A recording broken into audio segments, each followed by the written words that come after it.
మనము కొద్దిసేపు ధ్యానం చేసుకున్నాం. ఎఫెసీయులకు రాసినటువంటి పత్రికలో 6వ అధ్యాయంలో మరి మనకి చాలా అర్థవంతంగా అర్థమయ్యే రీతిలో చేసినటువంటి మాటలు మనకు ఉన్నాయి.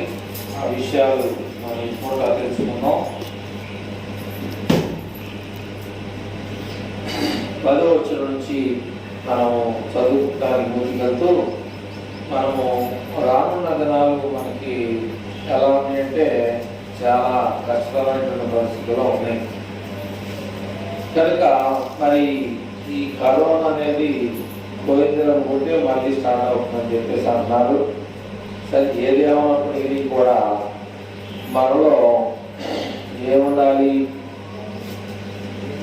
ఏముండాలన్నా మనలో ప్రార్థనా శక్తి మనకి చాలా అవసరమైంది. కాబట్టి ఈ 8 వచనాల్లో 9 వచనాల్లో చాలా కఠినమైనటువంటి విషయాలు, చాలా మరి మనకి అవసరమైనటువంటి విషయాలు ఉన్నాయి. అవి చూసుకొని ప్రార్థన చేసుకోవడానికి ముందుకు కొనసాగుదాం. 10వ వచనం చదువుదామా. ప్రభు యొక్క మహాశక్తిని బట్టి ఆయన యందు బలవంతులై ఉండుడి. మీరు అపవాది తంత్రములను ఎదిరించుటకు శక్తివంతులగునట్లు దేవుడిచ్చి సర్వాంగ కవచమును ధరించుకొనుడి. ఏలయనగా మనము పోరాడినది శరీరులతో కాదు గాని ప్రధానులతోనూ అధికారులతోనూ ప్రస్తుత అంధకార సంబంధులకు లోకనాథులతోనూ ఆకాశ మండలమందున దురాత్మల సమూహములతోనూ పోరాడుచున్నాము. మనకి మనం పోరాటంలో ఉన్నాం, యుద్ధంలో ఉన్నాం. అర్థమైందా? యుద్ధంలో మనం ఉన్నాం అన్నమాట. కాబట్టి ఆ యుద్ధంలో మరి మనకన్నీ కూడా ఉండాలి. దేవుడు బట్టి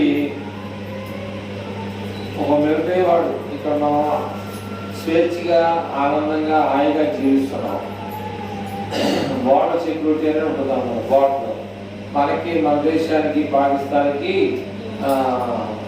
ఏమంటారు దాన్ని, సరిహద్దు తెలుగులో, దాన్ని ఇంగ్లీష్లో బోర్డర్ అంటారు. దానికి మనకందరికీ అర్థం అవడానికి మన ఊరికి ఇంకో ఊరికి పొలిమేర, అలాంటి సరిహద్దుల మీద నిద్రపోకుండా కాపలా కాసేవారు చాలా మందిని ఈ లోక్సభ గవర్నమెంట్ పోషిస్తూ ఉంది. ఎందుకని? మన దేశం మీదకి శత్రువుల్ని రానిపోకుండా, దాడి చేయకుండా ఉండటానికి ఆ బోర్డర్లో మన దేశం మీద, ఆ బోర్డర్ మీద పెడతా ఉంటారు. అట్లా ఇక్కడ మనం చదువుకునేటువంటి విషయాల్లో కూడా అదే ఉన్నటువంటి విషయం కనపడుతుంది అన్నమాట. తుదకు ప్రభు యొక్క మహాశక్తిని బట్టి ఆయన యందు ఏమండాలి, బలవంతులై ఉండాలి. ఒకవేళ బోర్డర్ సెక్యూరిటీ చేసేవాడు నిద్రపోతాడనుకో, వాడు తేలికగా కాల్చేయచ్చండి. అర్థమైందా? మొన్న పీపుల్స్ వారు అంటే నక్సలిజం వాళ్ళు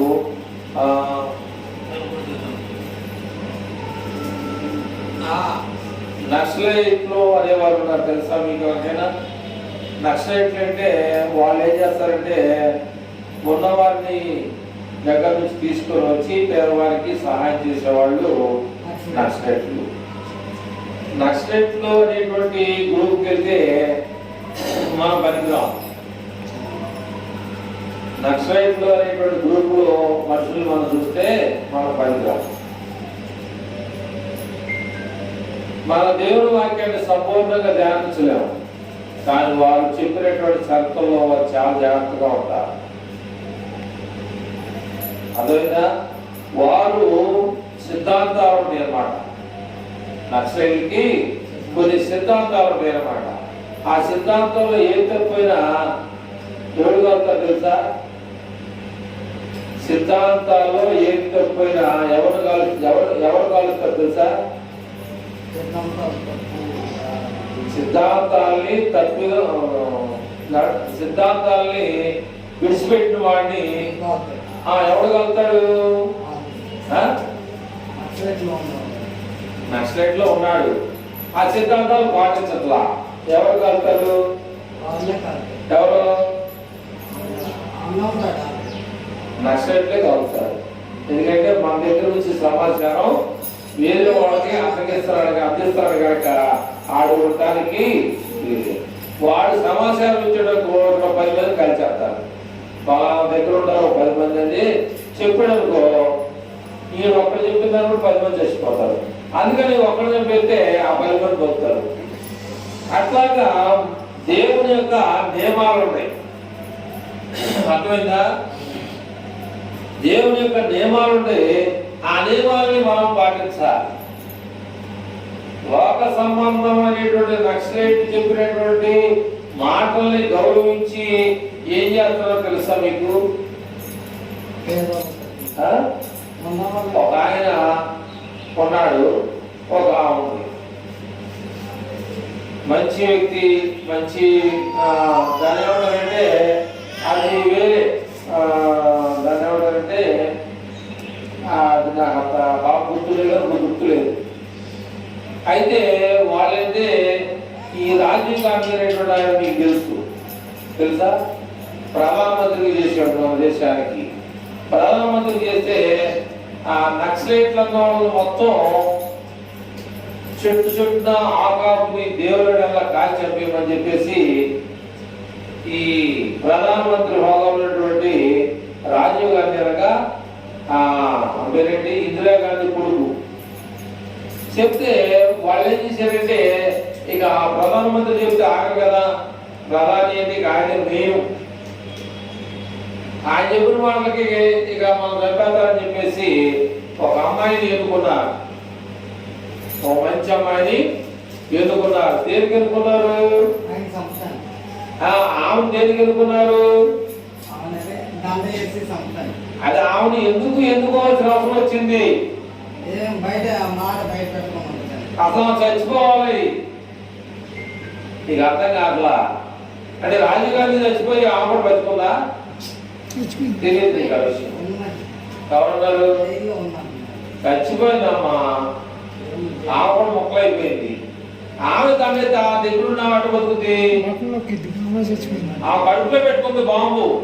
యొక్క ఆ హృదయం ఎంతవరకు దగ్గరగా ఉంది? ఎవడో వ్యక్తి కోసం, ఎవడో పోషించబడటానికి ఆయన చచ్చిపోయి దగ్గర పెట్టుకున్నా. అందుకని ఇక్కడ ఏమన్నంటే, తులకు ప్రభు యొక్క మహా శక్తిని బట్టి ఆయన యందు ఏమై ఉండాలి? బలవంతులై ఉండాలి. ఆయన దగ్గర అన్ని ఆయుధాలు ఉన్నాయి. క్యాన్సర్ వరకు తప్పించుకున్నాడు. శివరాత్రికి అయిపోయింది నా టైం అని చెప్పేసి, నా ప్రాణం ఆ చేతితో దుక్కుపోవాలి, నా చేతితో నేను నా ప్రాణాన్ని తీసివేసుకోవాలని చెప్పేసి నక్సలైట్ అంటే అది.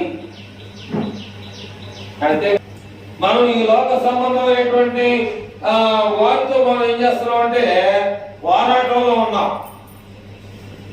11-12 మీరు అపవాది తంత్రములను ఎదురించుటకు శక్తిమంతులైనట్లు దేవుడిచ్చే సర్వాంగ కవచమును ధరించుకోవాలి. మన దగ్గర శక్తి లేదనుకో, ఎదుటోడు వచ్చినప్పుడు ఏమవుతాం? మనం చనిపోతాం. మన ఎదురు పోరాడేవాడే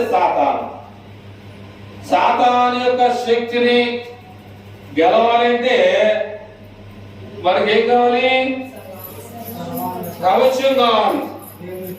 దేవుడిచ్చేటువంటి సర్వంగ కవచాన్ని మనం ఏం చేయాలంటే ధరించుకోవాలి. నేను దురాశ దుఃఖాన్ని చేయడానికి పక్కన పెట్టాను. కానీ మనము ఇక్కడ పోరాడేటువంటి పోరాటం ఎలాగంటే 12 ఏలైనగా మనం పోరాడులని శరీరులతో కాదు కానీ ప్రధానులతోనూ అధికారులతోనూ ప్రస్తుత అంధకార సంబంధులకు లోకనాథులతోనూ ఆకాశ మండలమందున్న దురాత్మల సమూహములతోనూ పోరాడుతున్నాం. అందుచేతను మీరు ఆపద్దినమందు వారిని ఎదిరించుటకును సమస్తమును నెరవేర్చిన వారై పిలువబడుటకు శక్తివంతులగునట్లు దేవుడిచ్చేటువంటి సర్వాంగ కవచమును మనం ధరించుకోవాలి. చదువు. ఎలాగనగా ఇందాక చెప్పాను మీకు, మీరు నడుముకి సత్యమైనటువంటి గట్టి కట్టుకొని నీతియను మైమరుపు తొడుగుకొని పాదములకు సువార్తలైన సిద్ధ మనస్సును జోడు తొడుక్కొని నిలబడండి. నేను నా చెప్పే చూడు, పలానా టైంకి బూట్లు వేసుకోవాలి. మనం కూడా ఉద్యోగి లాంటి వారిగా మనం ఉన్నాం. ఏమన్నా ఎన్నో వచ్చింది కదా మరి. ఎలాగనగా కాబట్టి పోలీసు వాడికి, ఈ లోక సంబంధమైన అధికారికి ఏం కావాలి?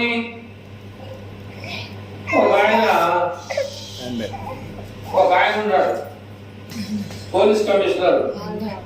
ఆయన చేశాడు, సర్వాంగ కవచాన్ని ధరించుకొని నెక్స్ట్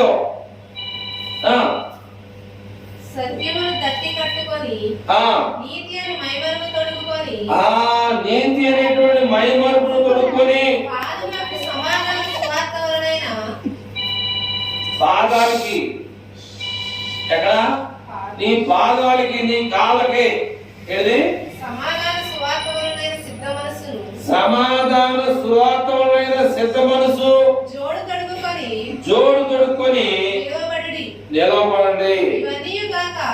ఇవన్నీ గాక విశ్వాసమైనటువంటి దారులు పట్టుకోండి. దానితో దుష్టుని చదువు శక్తివంతులు కావాలి అంటే ఒక గవర్నమెంట్ ఉద్యోగస్తుడికి ఆ డ్యూటీలో ఏముండాలో అవన్నీ కూడా మనకు కూడా ఉండాలి.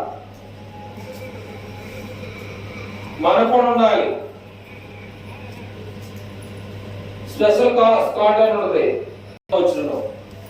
యాలేనగా మీ నడుమునకు సత్యమును గట్టి కట్టుకొని నీతి మనం పాడుతూ ఉంటాం. నీతి అనేటువంటి ఆ మాట కాడ మీకు ఎవరు పాట గుర్తొస్తుందా?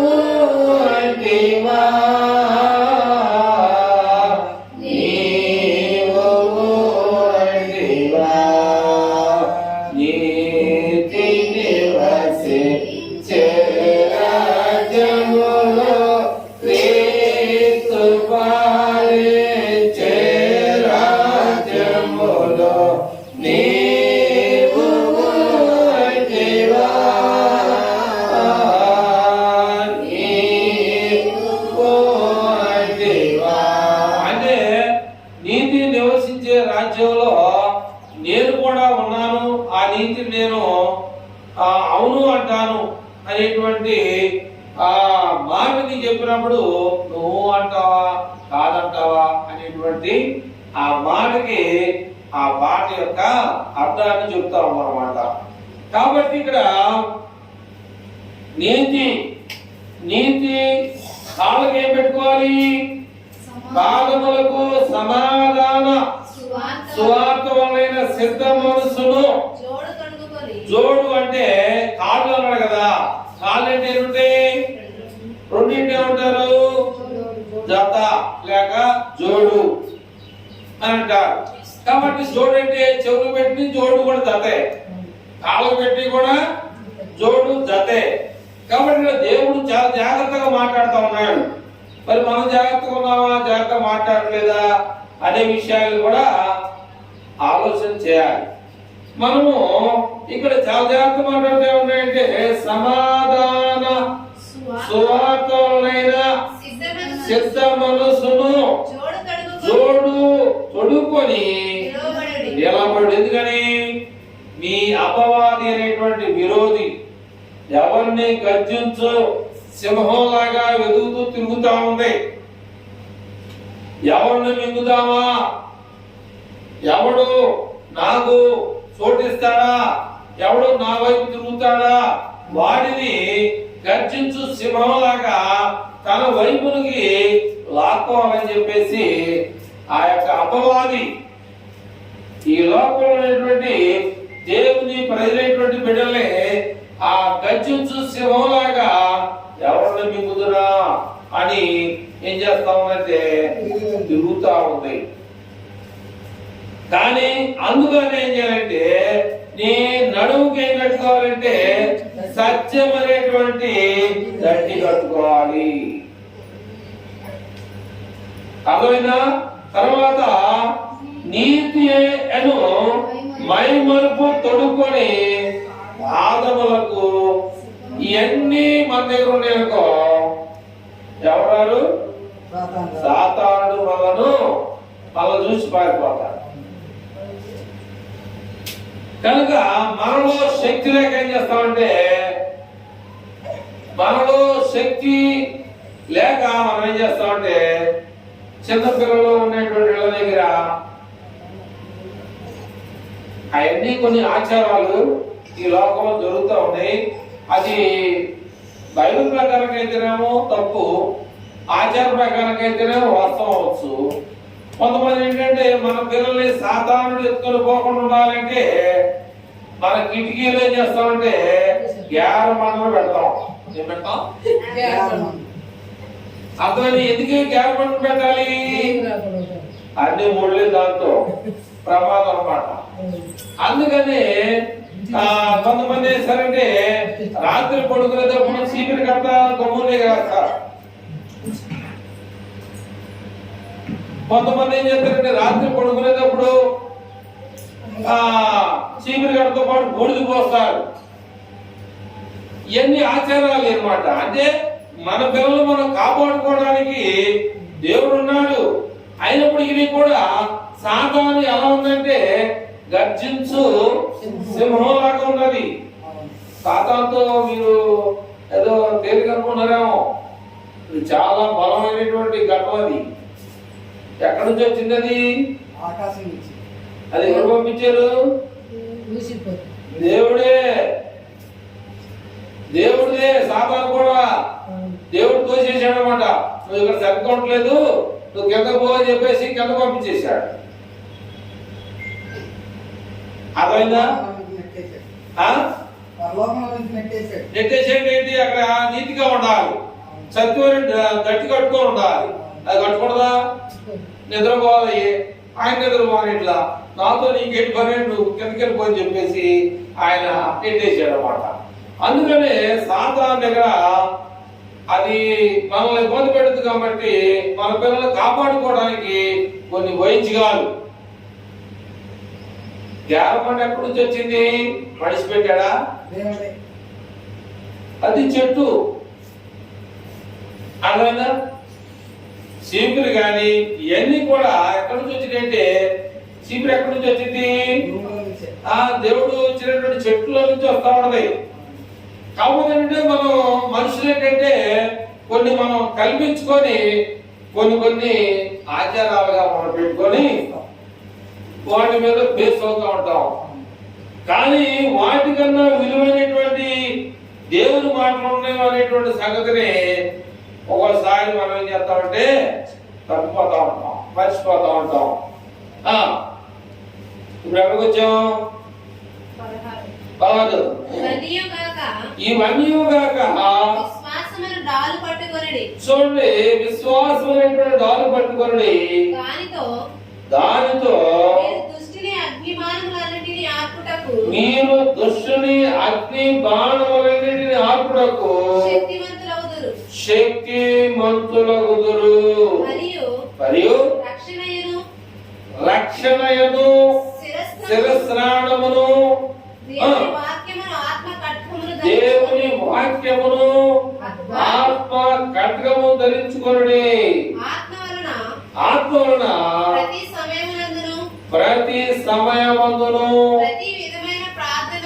ప్రతి విధమైనటువంటి ప్రార్థనను విజ్ఞాపనను చేయొచ్చు. ఆ విషయమై సమస్త పరిశుద్ధుల విషయమును పూర్ణమైన పట్టుదలతో విజ్ఞాపన చేయొచ్చు. మెలకువగా ఉండాలి. ఎందుకంటే సాతాను అనేక విధాలుగా పని లేకుండా తిరుగుతూ ఉంటది. అర్థమైందా? సాతాను పని లేకుండా తిరుగుతూ ఉంటది. కాబట్టి సాతాను యొక్క తంత్రాలు ఎదిరించాలి అంటే మనము దేవుని యొక్క శక్తిని ఏం చేసుకోవాలి, మనం సంపాదించుకోవాలనేటువంటి విషయాన్ని మీకు తెలియజేస్తా ఉన్నాను. ఇక్కడ 21వ వచనం నుంచి కొన్ని మాటలు చదువుదాం.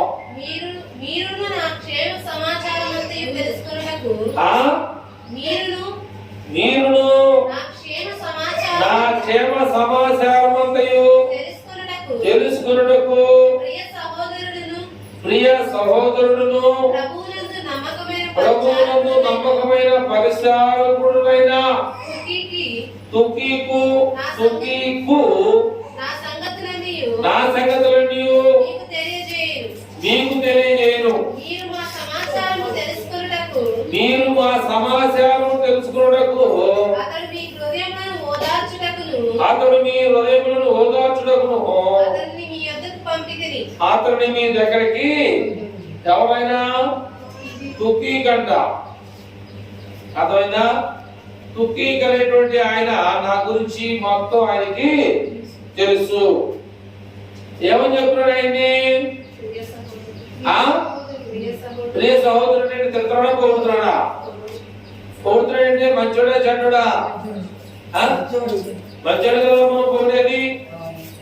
కాబట్టి ఇక్కడ ఏమంటే ప్రియ సహోదరుడును ప్రభువునందు నమ్మకమైన ఎలాంటి వాడంట? నమ్మకమైన పరిచారకుడు. ఇక్కడ దేవుని యొక్క వాక్యంలో కూడా ఒక విషయం మనకు తెలుస్తుంది. తిమోతికి రాసినటువంటి పత్రిక 2 తిమోతి 2వ అధ్యాయం మొదటి చదువుదామా? 2 తిమోతి 2వ అధ్యాయం మొదటి వచ్చిన 1 తిమోతిలో ఉంది.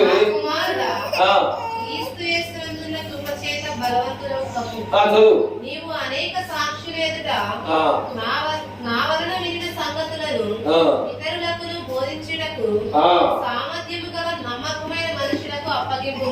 అది మనకు కావాల్సింది. ఇక్కడ ఏమన్నాయంటే అది భూభాగమ్మ. అక్కడ ఏమన్నాయంటే ప్రియ సహోదరుడును ప్రభువునందు నమ్మకమైన పరిచారకుడునైన తుకీకు నా సంగతులన్నీ మీకు తెలియజేయను అన్నాడు. ఏది అపోస్తలుడైన పౌలు గురించి మీకు తెలియాలంటే తుకీకు అనేటువంటి ఆయన మీ దగ్గరికి వస్తాడు. నా గురించి ఏమైనా తెలియజేసుకోవాలంటే ఆయన అడిగితే మీకు చెప్తారన్నాడు. అక్కడ ఏమన్నాడు? తిమోతి అంటే ఎవరు చెప్తున్నాడు ఆ మాట అంటే పౌలు తిమోతి అనేటువంటి యవనస్తుడు చెప్తున్నాడు. ఏమని? సామర్థ్యము గల నమ్మకమైన మనుషులకు ఏంటి సువార్త ఎక్కడ తీసుకెళ్ళతే ఇక్కడ ఏమన్నాడంటే దేవుని సువార్త విషయంలో సామర్థ్యమును నమ్మకమైన మనుషులకి అప్పగించాలి. మనం ఎవరైనా మనం పని చెప్పాడంటే అతను అప్పచెప్పాడంటే ఆయన పని నాపుకొని మన పని చేసి పెడతాడు అన్న వాళ్ళకి మనం ఏం చేస్తాం? పని అప్పగిస్తాం. కనుక అందుకనే ఆయన కూడా ఏమనంటే సామర్థ్యం ఉంది, నమ్మకం కూడా ఉంది. అటువంటి వారికి నీ యొక్క పనిని ఏమనంటే అప్పగించాలి అన్నాడు. ఎవరు పడితే వాళ్ళకి అప్పగించుకోవాలి. ఎందుకని ఇది దేవుని యొక్క సువార్త. ఈ దేవుని యొక్క వాక్యం ఏమైంది అంటే రెండంచులు కలిగినటువంటి ఖడ్గము కంటే వాడిగాను వేడిగా ఉందన్నాడు. ఈ యొక్క మే నెలలో కురిసిన వర్షాలకి ఏమన్నాడంటే ఈ సంవత్సరం ఎండాకాలం అంతా కూడా మన మే నెలతోనే పోయిందిలే. ఏమన్నారంటే రోహిణి కార్తీక్ రోజు టైంలో కూడా ఏం పడింది అంటే వర్షం పడింది. ఇక ఎండలన్నీ లేవనుకున్నాం, కానీ వంటెక్కిస్తా ఉన్నాము. దాని కాలం దాందే, దేని కాలం దాందే. కానీ మనకి తక్కువైంది అని అనుకుంటాం. కానీ ఎండాకాలం అంటే ఎండాకాలమే, వర్షాకాలం అంటే వానలే, చలికాలం అంటే చలి పడుతుంది, టైం అయిపోయింది రాగలేకపోయినట్టు మనం తెచ్చి చెప్పేది లేదు. చలికాలం అంటే చలికాలమే. అట్లాగా మరి ఒక విషయాన్ని మీకు చెప్పాలని చెప్పేసి అనుకున్నా. ఏమిటి ఆ విషయం అంటే ఇక్కడ ఏమనంటే ఎక్కడ చెప్పాడు అక్కడ సరే శివరాకరగా ఆ మాట చెప్పేసి ముగించాలని నేను కోరుకుంటాను. ఏమిటి ఆ విషయం అంటే యెషయా గ్రంథము 38వ అధ్యాయంలో ఒక మాట చెప్తున్నాడు. యెషయా గ్రంథం 38వ అధ్యాయంలో కొద్ది మాటలు చదివేసి దేవుని యొక్క మాటలను ముగించుకోవడానికి మనం సిద్ధపడదాం. యెషయా గ్రంథం 38వ అధ్యాయం ఒక మాట మనం చూద్దాం. మొదటి నుంచి ఆ దినములలో హిజ్కియా అనేటువంటి ఉన్నాడు. ఆయనకి ఏమైందంటే చనిపోయేటువంటి పరిస్థితి, ఆ రోగం ఆయన్ని పట్టుకుంది. మరణకరమైనటువంటి రోగాన్ని ఆయనకి రాగా ఆ యెషయా అనేటువంటి ఆయన దేవుని ప్రవక్త. ఆయనకి దేవుడు చెప్పాడు ఏమని చదువు. అతని యొద్దకు వచ్చి ఎవరి దగ్గరికి? హిజ్కియా దగ్గరికి వెళ్ళి నీవు మరణమవుచున్నావు, బ్రతుకవు కనుక నీవు నీ ఇల్లు చక్కబెట్టుకొనుమని యెహోవా సెలవిచ్చుచున్నాడని చెప్పగా, యెహోవా చెప్పాడని చెప్పగా అతడు తన ముఖమును గోడ తట్టు తిప్పుకొని యెహోవా యథార్థ హృదయుడనై అదే ఉందా? సత్యముతో నీ సన్నిధిని నేనెట్లు నడుచుకొంటినో, యథార్థం ప్లస్ సత్యముతో నీ సన్నిధిలో నేను ఎలా నడుచుకుంటున్నాను, నీ దృష్టికి అనుకూలముగా సమస్తమును నేనెట్లు జరిగించితినో, సమస్తాన్ని నేను ఎలా చేస్తానో కృపతో నన్ను జ్ఞాపకం చేసుకోమని హిజ్కియా కన్నీళ్లు విడుస్తూ యెహోవాను ప్రార్థింపగా, దేవునికి మొరపెట్టగా యెహోవాకు యెషయాకు ప్రత్యక్షమై, యెహోవా వాక్కు యెషయాకి దగ్గరికి వెళ్ళి ఎలా తెలియజేస్తా ఉన్నాడు. నీవు తిరిగి హిజ్కియా యొద్దకు పోయి దగ్గరికి వెళ్ళి అతనితో ఎలా తెలియజేయి, నీ పితరుడైన దావీదునకు దేవుడైన యెహోవా నీకు సెలవిచ్చినదేమనగా, నీవు కన్నీళ్లు విడుచుట చూచాను, నీ ప్రార్థన నేను అంగీకరించాను, ఇంకా నీకు 15 సంవత్సరాలు ఆయుష్ నీకు ఇచ్చేదను, మరియు ఈ పట్టణము నేను కాపాడుచు నిన్నును ఈ పట్టణమును అష్షూరు రాజు చేతిలో పడకుండా విడిపించేదను. కాబట్టి ఆయన చేసినటువంటి ప్రార్థన, ఆయన కన్నీళ్లు, ఆయన దుఃఖము, దానితో నేను యథార్థమైనటువంటి స్థితి కలిగినటువంటి వాడిగా ఉన్నాను, నాకు ఎందుకని ఇలాంటి పరిస్థితి వచ్చిందని చెప్పేసి యెషయా ఏం చేశాడంటే కన్నీళ్లు విడుస్తూ గోడ తట్టు తిరిగి దేవునికి ప్రార్థన చేస్తూ ఉన్నాడు. మనం పెళ్లికి వెళ్ళాలి, తాళం ఏంటంటే కొంతమంది ఏంటంటే అన్ని లోన్ పెట్టి తాళం వేస్తారు, కానీ కొంతమంది కొన్ని కలిసిపోయి వెళ్ళిపోతారు. అంటే ఆయన యెషయా ఆయన వస్తువులు కానీ, ఆయన భార్య పిల్లలు కానీ, ఆయన కుటుంబాన్ని కానీ పక్కన పెట్టి, రండి మనందరం చాలా ఇబ్బందులైనటువంటి పరిస్థితి ఎదురవుతుంది, మనందరం ఇక్కడ కూడుకొని ప్రార్థన చేద్దాం రమ్మనేటువంటి విషయం చెప్పకుండా, ఏంటి నాకు ఇలాంటి పరిస్థితులు అని చెప్పేసి ఆయన కన్నీళ్లు విడుస్తూ ఇటు తిరిగారు, గోడ తట్టు తిరిగి కన్నీళ్లు కాడుతూ. దేవుడు ఏమన్నాడంటే, నీ కన్నీళ్లు చూసా, నీ దుఃఖాన్ని చూసా, నీ యొక్క స్థితిగతులు నేను చూసి, మరలా ఏ వ్యక్తితో అయితే నువ్వు సరిపోతావని చెప్పానో మరలా ఆ వ్యక్తిని దగ్గరికి వస్తాడు. వచ్చి నీకు మరలా దేవుడు నీ కన్నీళ్లు విడిచుట చూశాడంట, నీ దుఃఖాన్ని చూశాడంట, నీ బాధను, నీ ప్రార్థన విన్నపాన్ని ఆయన చూసి నీకు 15 సంవత్సరాలు నీ భూమి మీద ఆయుష్ కాలాన్ని నీకు దేవుడు మరలా పొడిగించాడని చెప్పేసి దేవుడు చెప్పన్నాడని చెప్పేసి యెషయా చెప్పి తన పని కోసం ఆయన సిద్ధపడి దేవుని సువార్తనే ప్రకటిస్తాం. అర్థమైందా? కనుక ఈనాడు మరి దేవుని యొక్క వాక్యం అనేక చోట్ల ప్రబలిస్తా ఉంది, కానీ బోధించే వారు ఎక్కువ ఉన్నారు, వినేవారు తక్కువైపోతా ఉన్నారు. బోధించేవారు ఎక్కువైపోతా ఉన్నారు, వినేవారు చాలా తక్కువైపోతా ఉన్నారు.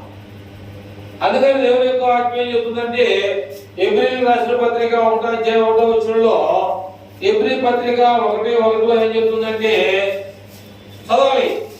ఎబ్రీయులకు రాసిన పత్రిక 1:1 చూడండి. ఎందుకు ఈ విషయాన్ని చెప్పారంటే, పూర్వకాలం అంటే మనం లేని కాలంలో,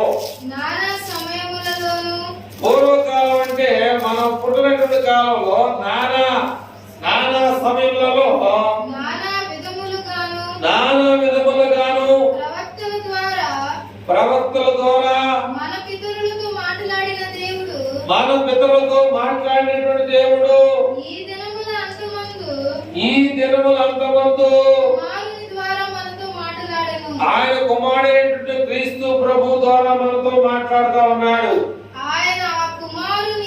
కాబట్టి ప్రియమైనటువంటి వారులారా, పూర్వకాలం అంటే మోషే కాలం నుంచి మలాకి వరకు ఏమైనారు మీకు తెలుసా? ప్రవక్తలై ఉన్నారు.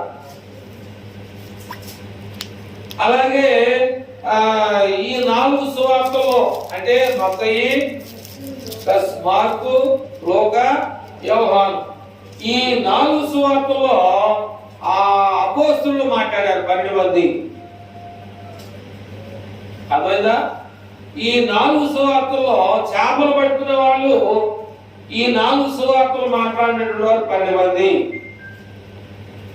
ఇంకా అపోస్తలుల కార్యం 13వ అధ్యాయం నుంచి మనం ముందుకెళ్తే ప్రకటన గ్రంథం వరకు పౌలు, ఇంకా బర్నబా అని, క్రిస్పు అని, ఇంకా అనేక మంది, తీతు అని లేదా తిమోతి అని, ఇంకా మిగతా వారు పత్రికల్లో వీళ్ళు మాట్లాడేటువంటి కాలం అన్నమాట.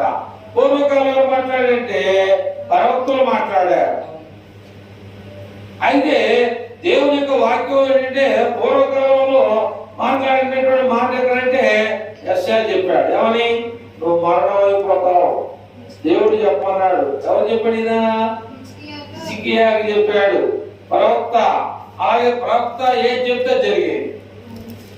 ఈ రోజు వర్షం వచ్చిందంటే వర్షం వచ్చేస్తుంది, ఈ రోజు భూకంపం వస్తుందంటే ఖచ్చితంగా వచ్చింది. కానీ చాలా మంది ఇప్పుడు కూడా అలా చేయాలనుకునే వారు చాలా మంది ఉన్నారు. అది జరగదు. వాక్యం ఏమని ప్రబలించబడింది. ఎందుకు చెప్పేటప్పుడు వాక్యం